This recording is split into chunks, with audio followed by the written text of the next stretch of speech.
Iglesia de Dios Evangelio y Vida. Desde Quito, Ecuador. Te invitamos a recibir la palabra de Dios.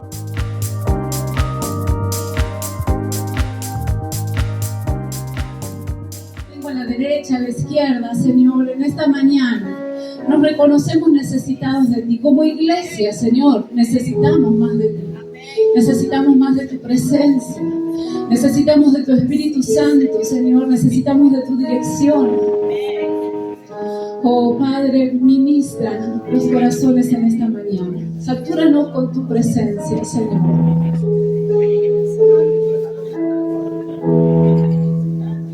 Yo quiero más de ti y habitar en tu presencia.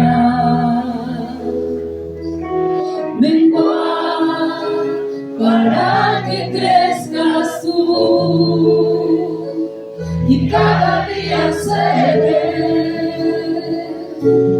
más como tú. Yo quiero más de ti, sí, Señor, y habitar en tu presencia. Menguar para que crezcas tú y cada día seré más como tú. Quebranta mi corazón, quebranta mi vida, te entrego mi voluntad a ti. Todo lo que soy, Señor, todo cuanto tengo es tuyo. Yo quiero menguar para que crezcas tú. Yo quiero más de ti. Oh sí, Señor. Y habitar en tu presencia. Menguar para que crezcas tú y cada día seré más como tú. Quebranta mi corazón, quebranta mi vida, te entrego mi voluntad a ti. Todo lo que soy, Señor, todo cuanto tengo es tuyo. Quiero menguar para que crezcas tú.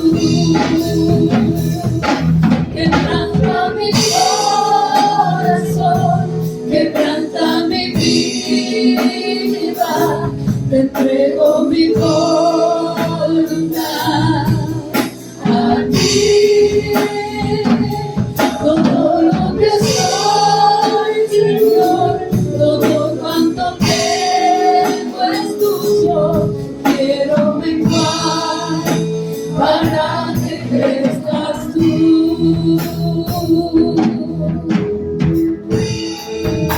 Es poderoso lo que estamos declarando en esta mañana. Le estamos diciendo al Señor: Señor, quebranta mi vida en esta mañana. Quebranta mi corazón.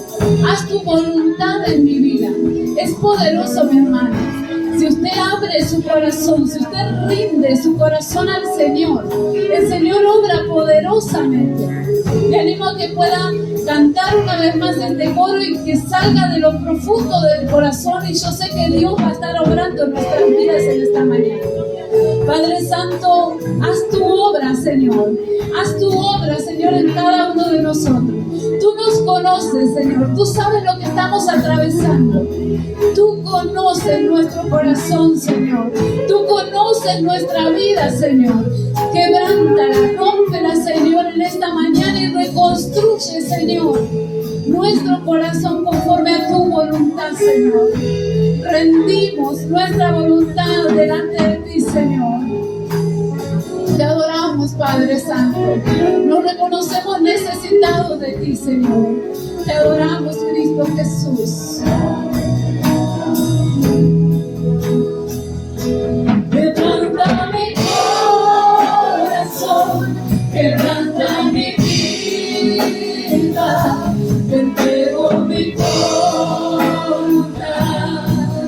a ti. Todo lo que soy, Señor, todo cuanto tengo es tuyo. Quiero menguar para que crezcas tú. Quebranta mi corazón, quebranta mi vida, te entrego mi voluntad a ti. Todo lo que soy, Señor, todo cuanto tengo es tuyo. Para que crezcas tú, yo quiero menguar para que crezcas tú. Yo quiero menguar para que crezcas tú. Oh Señor, obra en nuestros corazones. Es la oración, Señor, que hacemos en esta mañana. Menguar para que crezcas tú en nuestro corazón, Señor. A veces hablamos mucho sobre la fe, sobre todo de tener fe, de actuar en fe, pero pocas veces nos detenemos a meditar de dónde proviene la fe, cómo se origina la fe y cómo debemos responder a la fe. En esta semana me ha tocado, esta semana y la semana anterior, a pesar de que quizás no estábamos, siempre mantenemos actividad. Y una de las cosas que, digamos, me ha impactado en mi corazón y que me ha llevado a predicar o a preparar el mensaje de esta mañana, son 3 casos diferentes que me ha tocado ministrar en esta semana. Un primer caso, una hermana muy querida que ha partido a la presencia del Señor, nuestra hermana Hilda Mazón.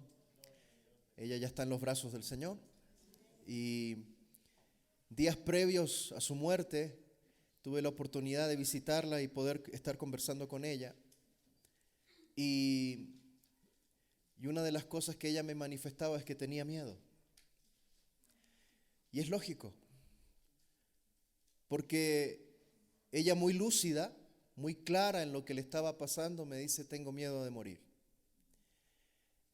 Y es ahí donde uno dice, entra la fe. Porque ese momento que ella experimentó va a ser un momento en que todos lo vamos a experimentar. Amén. Todos nosotros tenemos la conciencia clara de que llegará un momento en que nos vamos a tener que enfrentar a la muerte y vivir ese proceso. Y es lógico sentir temor, es lógico sentir miedo.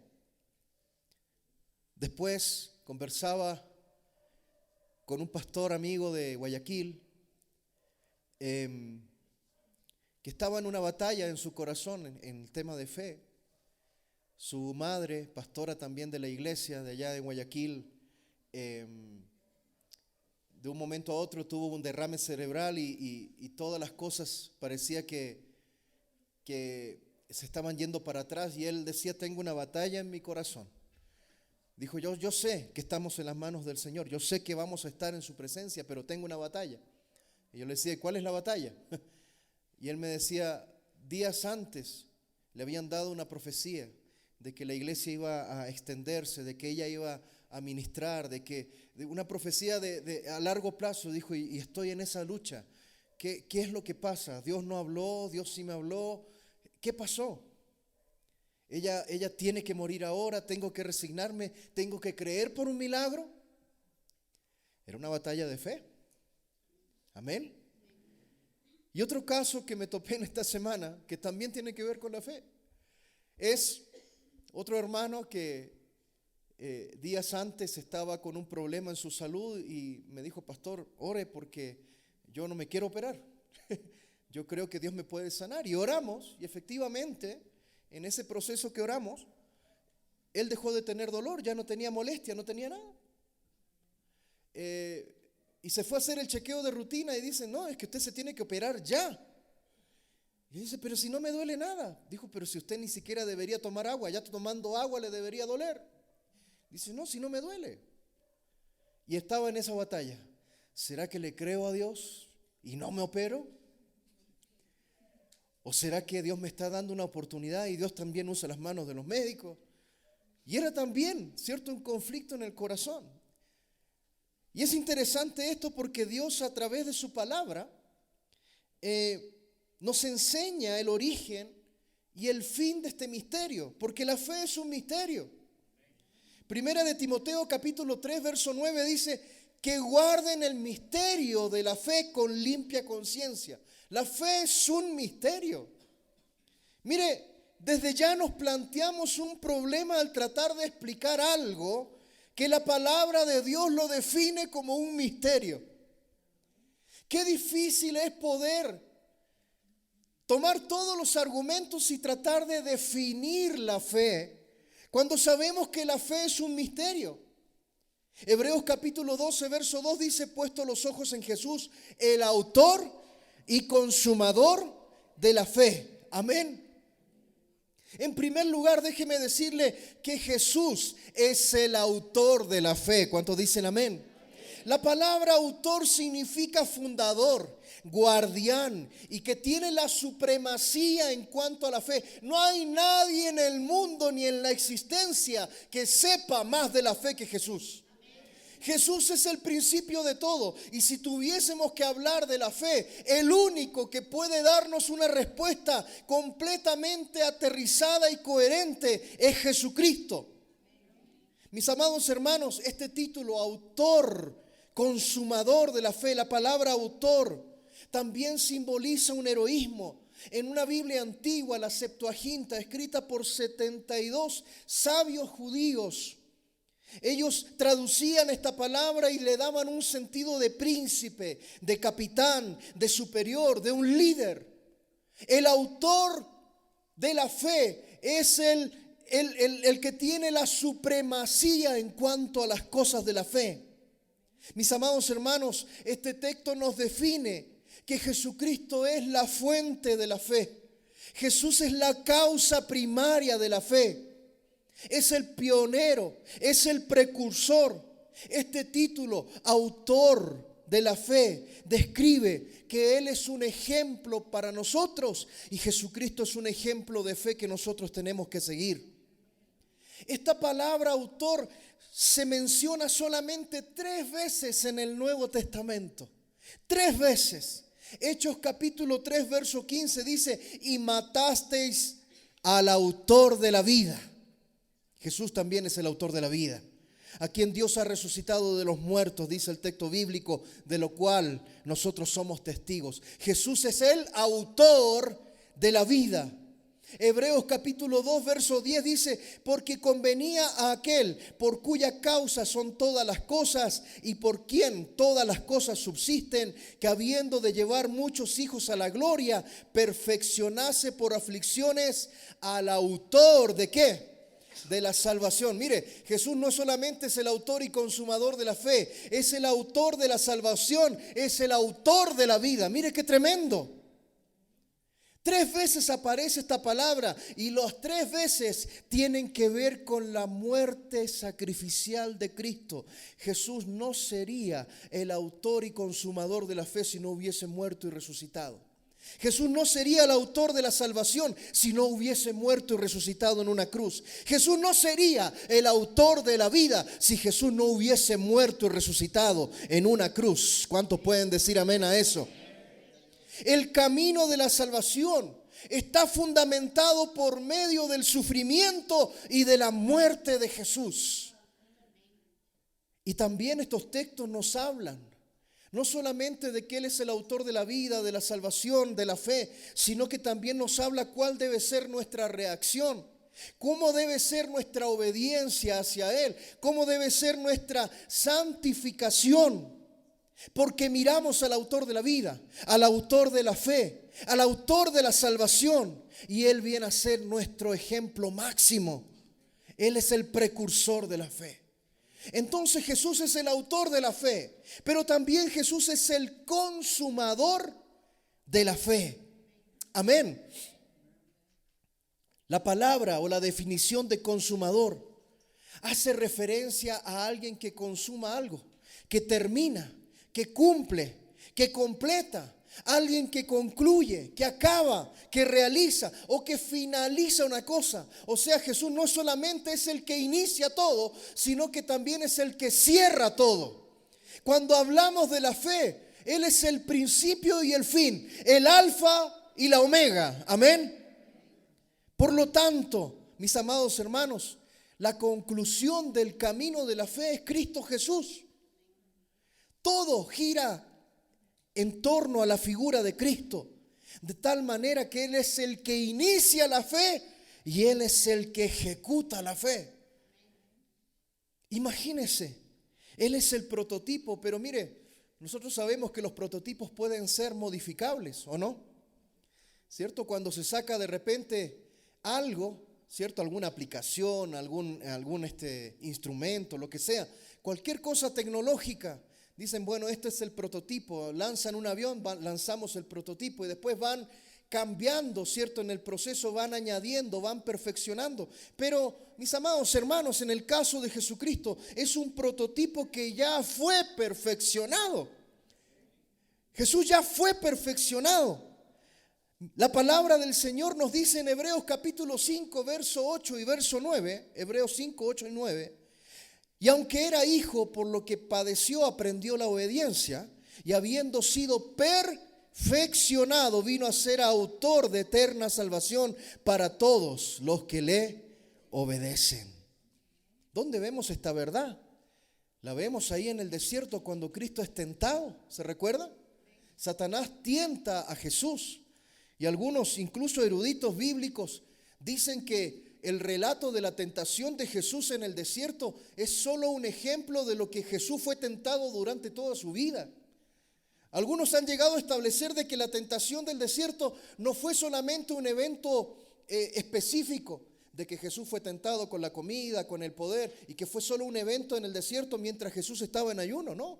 Algunos han dicho que es un ejemplo, un simbolismo de cómo Jesús fue tentado en todo su peregrinaje terrenal. O sea, de que Jesús fue tentado constantemente. Interesante, amén, esa postura. Pero vemos que Jesús fue perfeccionado en eso y Él mantuvo su obediencia. En su sufrimiento, en su muerte, nos otorga, proporciona la promesa de compartir su gloria eterna con nosotros. Y también de que Él nos va a proporcionar todos los recursos para que nosotros podamos perseverar hasta el final. Guarde esto en su corazón. Su sacrificio, su muerte, su obediencia, no solamente es para que compartamos su gloria en la eternidad, sino que también es para proveernos todos los recursos para que todos nosotros, todos los que estamos aquí, todos los que creen en Jesús, tengamos las herramientas para perseverar hasta el día final, para que nadie se pierda. Tenemos todas las herramientas, tenemos todo para perseverar hasta el día final. Hebreos capítulo 2, verso 10 y verso 11. Dice, porque convenía a aquel por cuya causa son todas las cosas y por quien todas las cosas subsisten, que habiendo de llevar muchos hijos a la gloria, ahí estamos nosotros, perfeccionase por aflicciones ¿a quién? A Jesús, el autor de la salvación. Porque el que santifica y los que son santificados de uno son todos, por lo cual no se avergüenza de llamarlos hermanos. Gloria al Señor, ¿se da cuenta? Mis amados hermanos, Hebreos 7:24 dice: mas este, por cuanto permanece para siempre, tiene un sacerdocio inmutable, por lo cual puede también salvar perpetuamente a los que por él se acercan a Dios, viviendo siempre para interceder por ellos. ¿Se da cuenta que el Señor no solamente nos salva, sino que también nos otorga todos los recursos para que nosotros caminemos en victoria hasta el día final? No hay razón para extraviarnos. No hay razón para perdernos. Porque Él se ha encargado de darnos las herramientas. El verso 26 de Hebreos 7 dice: porque tal sumo sacerdote nos convenía. Claro, no solamente derramó su sangre, sino que también se encarga de interceder por nosotros. Y también se encarga de darnos las herramientas para que ninguno se pierda. Gloria al Señor. La obediencia terrenal de Jesús, su muerte, su ministerio, mis amados hermanos, nos sirven para que Él se convierta en ese autor de la salvación, pero también para perfeccionarnos. Porque ¿sabe qué? Estamos en ese camino. Estamos siendo perfeccionados. Jesús entonces es el perfecto, ¿qué cosa? Autor y consumador de la fe. Ese es el papel supremo de Jesús. Por lo tanto, nos entrega una fe que salva. Una fe que salva. Y esa fe que salva solamente depende de esta superioridad de Jesús sobre cualquier otra forma de fe. Yo sé que en el mundo existen diversas formas de fe, ¿no? Que uno cree en el talismán, otro cree en la herradura, otros creen en el cuy y en el huevo. Pero lo que ha hecho Jesús por nosotros le da superioridad por sobre cualquier expresión de fe. Y esto debería a nosotros darnos la seguridad. Él es superior a los ángeles. Él es superior a cualquier sistema de sacrificio. Recuerde usted que en el Antiguo Testamento había un sistema de sacrificio, de presentar un animal, derramar la sangre del animal para que quede cubierto el pecado por un tiempo. Bueno, Jesús con un solo sacrificio, con su propia sangre, lo hizo efectivo de una sola vez y para siempre. Él mismo se ofreció como ofrenda delante del Señor y derramó su propia sangre. Es por esa causa que los creyentes ahora recibimos la presencia de Dios. Hace un momento atrás estábamos adorando. Y no es emocionalismo. Dios prometió que estaría su presencia cada vez que le adoremos. Él prometió que cada vez que nos reunamos en su nombre, Él estaría aquí. Y en cualquier lugar donde usted esté. En su hogar, en su casa, con su familia. Si usted busca la presencia de Dios, el Señor está ahí. Por lo tanto, Jesús como autor también funciona como ese perfeccionador de la fe. Nos trae la esperanza después de la muerte a aquellos que vivimos en la fe de Jesús. O sea, que confiamos en lo que Él hizo en la cruz. Y confiamos que Él ha puesto su Espíritu Santo. Y confiamos que Él ha puesto su palabra. Y confiamos que Él ha puesto la oración. Mire, todos estos son recursos de Dios para no perdernos. ¿Cuántos dicen amén? Y esto nos lleva a entender, en primer lugar, que si estamos en Cristo, nuestra salvación es segura. Y en segundo lugar, que ninguna forma de creencia aparte de Cristo nos puede dar salvación. Yo reflexionaba en esta semana. Es entendible sentir miedo cuando la persona se percata y está completamente clara de que están quedando las últimas horas, los últimos días.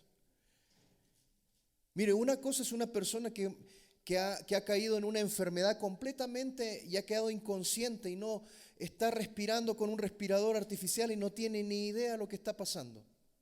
Otra cosa es alguien que se está dando cuenta que tiene que irse, que ya llegó su día. Y es completamente comprensible, iglesia, que si nos llega a suceder esa condición, es completamente comprensible sentir miedo. ¿Por qué? Porque nos estamos enfrentando a algo que nadie se ha enfrentado. Porque los de aquí, ninguno se ha enfrentado a la muerte. ¿Cómo sabes tú cómo se siente tu cuerpo? ¿Qué es lo que pasa adentro? Y es comprensible dudar. Y es comprensible. Y sabe que yo le tomaba la mano a la hermana Hildita y le dije, hermana Hildita, tranquila. Está llegando el día. Pero el Señor prometió que Él estaría con nosotros. En el valle de sombra o de muerte.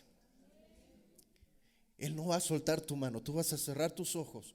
Tu cuerpo va a dejar de funcionar. Pero en ese mismo instante, la mano de Jesús va a estar contigo. Porque esa es su promesa. Y esa es una fe en medio de la duda. Confiar en medio de la duda. Cuando hablaba con el pastor Santiago allá de Guayaquil, y me decía, estoy luchando con esto. Dijo, le dieron esa profecía y yo no sé qué mismo, si hay que esperar que Dios la levante de la muerte, del lugar donde está a mi mamá, o Dios va a hacer un milagro, o se equivocaron. Y había un cierto aire de confusión. Y le dije, mira, recuerda una palabra. Jeremías, estando en el pretorio, en el lugar donde estaba encarcelado, en un lugar en donde podía tener la visita de sus familiares, pero estaba encarcelado, estaba, tanto con su cabeza, con sus manos, todo agarrado por todos lados para que no se suelte, porque había profetizado que venía el cautiverio babilónico sobre la nación, y no quisieron creer. Y en esa condición de aflicción y de muerte, la Biblia dice que el Señor le da una orden a Jeremías y le dice, va a venir tu familiar y te va a ofrecer un terreno en venta, cómpralo. Pero ¿cómo lo voy a comprar si tú mismo estás diciendo que van a haber 70 años de cautiverio? Ni siquiera voy a poder disfrutar esa tierra. No, es un acto profético que Dios le dice a Jeremías, cómpralo. Porque Jeremías no solamente tenía que predicar el mensaje, sino que tenía que creerlo. ¿Y sabe qué? Jeremías, vino el familiar, le compró un terreno y más bien a precio de gallina tuerta. Porque imagínense lo que venía, ¿cierto? La destrucción y se querían deshacer de eso. Y Jeremías dice que lo compra, pero acá hay algo interesante. Le dice, ¿sabes qué? Todos estos papeles, pusieron los testigos, los sellos, todo el cuento y los rollos, porque eso se guardaba con mucho celo. Y dijeron, los vamos a meter dentro de una vasija y la vamos a cerrar y la vamos a guardar bien guardada. Porque Jeremías tenía claro que esa profecía, si bien Dios se la había entregado a él, pero él no la iba a ver cumplida. La iban a ver cumplida los familiares de Jeremías, que 70 años después podían reclamar ese terreno. ¿Cuántas veces Dios te va a profetizar? Y ¿sabes qué? Ni siquiera es para ti, es para tus hijos. Es para tu siguiente generación, es para tu familia. ¿Cuántas veces Dios te va a entregar palabras y uno porfía como que uno quiere? No, yo quiero ver esto porque Dios me lo dijo. ¿Estás seguro que te lo dijo a ti? Porque quizás es para otro, quizás es para tus generaciones. Pero es lógico sentir esta duda. ¿Sabe por qué? Porque estamos siendo perfeccionados. Y le decía al pastor Santiago, tranquilo, ten paz en tu corazón. Dios está obrando. Y aún en la muerte, si estamos vivos, para Cristo somos. Si morimos, de Cristo somos. Siempre va a haber victoria. Siempre va a haber victoria, iglesia. La victoria está garantizada si estamos en Cristo. Si morimos, estamos con Cristo. Si permanecemos en vida, de Cristo somos también. Y es por eso que reflexionaban esta semana. Le decía al hermano, ¿sabe qué, hermano? Opérese nomás. Pero es que estoy en esa lucha porque Dios ya me sanó. Le digo, pero mire, usted ha visto en estas 2 o 3 semanas cómo Dios ha aplacado su dolor, cómo Dios le ha quitado la molestia en su cuerpo. Eso es una demostración de la gloria de Dios y de su gracia sobre usted. Pero también Dios ha puesto médicos. Y si le están dando este diagnóstico, no es falta de fe, no se turbe con eso. ¿Para qué? Usted no va a perder su salvación porque se opere. ¿Cuántas veces llegamos a la casa del Señor y venimos con esas contradicciones? Mire, Estamos siendo perfeccionados en la fe. Usted y yo estamos caminando en un camino de perfección en la fe. ¿Cuántos dicen amén? Y Dios no espera que usted y yo ya seamos un modelo terminado, porque no lo somos. No somos un modelo terminado. Él sigue trabajando con nosotros y en nosotros, porque Él es el autor y consumador de la fe. Y si tú has depositado tu confianza en Él, déjame decirte en esta mañana que Él no te va a defraudar. Él no te va a defraudar, sea cual sea la condición que tú vengas en esta mañana. Quizás tus dudas, tus luchas, tus batallas y tu fe están menguando. Tranquila, tranquilo. No te sientas menospreciado, no te sientas menoscabado, porque Dios está trabajando en tu fe. Él te está perfeccionando en el camino. Él te está dando las fuerzas en medio de la tormenta. Jesús origina y consuma la fe para sembrarla en nosotros. En Marcos capítulo 4, verso 26 en adelante, decía además: así es el reino de Dios, como cuando un hombre echa semilla en la tierra y duerme y se levanta de noche y de día, y la semilla brota y crece sin que él sepa cómo. ¿Acaso tú crees que lo que Dios ha depositado en ti solamente depende de ti? Tú no tienes idea cómo has caminado en la fe durante estos años, porque la semilla fue sembrada y comenzó a crecer, porque lo que Dios siembra crece. Y la fe es lo mismo, es una semilla que siembra el Señor en el corazón, y eso comienza a crecer, y de repente no te das ni cuenta que empiezas a escuchar la voz de Dios. De repente te das cuenta que Dios ministra tu corazón. Y ¿desde cuándo yo comencé a entender la palabra? ¿Cuándo Dios comenzó a hablar a mi corazón? ¿Cuándo me da certidumbre de fe? Dice: la semilla brota y crece sin que él sepa cómo. Porque de suyo lleva fruto la tierra. Primero hierba, luego espiga, después grano lleno en la espiga. Y cuando el fruto está maduro, enseguida se mete la hoz, porque la siega ha llegado. Llegará el día en que seamos llevados a su presencia. Mis amados hermanos, ¿cuál es nuestra parte entonces? Si Él es el autor y consumador, si Él es el que siembra la semilla de fe y Él mismo la hace crecer, ¿cuál es mi parte? Mi parte es creer. Y junto con creer, pedir. Porque cuando creemos, pedimos. Amén. Un día me daba risa porque salgo con mi hijo Lucas en una tarde de varones, de chicos. De vez en cuando me dice, me dice: papi, ¿cuándo tarde de chicos? Y cuando dice eso, porque algo quiere. Le digo: ya, salgamos tal día, listo, programamos, salimos. Y de repente llega, vamos caminando, y solito se va caminando hacia un puesto local, así donde venden esas famosas tarjetas que son para jugar. Los chicos entienden eso. Y llega y dice: deme 2.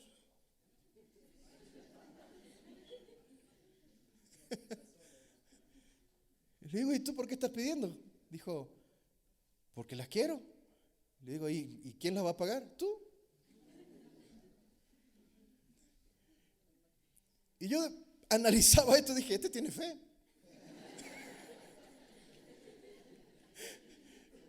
Este tiene fe. Es la fe que deberíamos tener con nuestro Padre Celestial. Porque el que cree, pide. Amén. Marcos 11:24 dice: por tanto os digo que todo lo que pidiereis, orando, creed que lo recibiréis y os vendrá. Amén. ¿Qué significa creer? Confianza, intimidad e identidad. Si él no supiera que yo fuese su papá, no lo haría con un extraño, lo hace con el papá. Amén. O cuando salgo con mi hija Sofía y me dice: papi, está como para un heladito. ¿Se da cuenta? Los hijos creen porque saben quién es su papá. Y cuando nosotros tenemos que ver esto es que si Él es el autor y consumador de la fe, Él es el que inicia y el que cierra todo, el que siembra la fe en tu corazón y el que la hace crecer. ¿Cuál es nuestra parte? Creer y pedir y comportarnos conforme a la fe, caminar conforme al camino del Señor. En esta mañana le invito a que no batalle en su corazón, no sienta duda. Pueden haber peticiones que de repente están difíciles hoy en día. En estos días hemos estado orando por algunos familiares de personas que han viajado a Estados Unidos y hay diferentes circunstancias difíciles. Y muchas veces usted sabe que el dinero no están los recursos, pero sabe lo que sí tenemos fe. Y Dios puede hacer muchas cosas cuando hay fe. Yo le invito en esta mañana a que usted pueda orar. Aquella petición que usted haya traído en su corazón en esta mañana, simplemente preséntela delante del Señor. Porque Dios va a obrar conforme a la fe. Por favor, pongámonos de pie.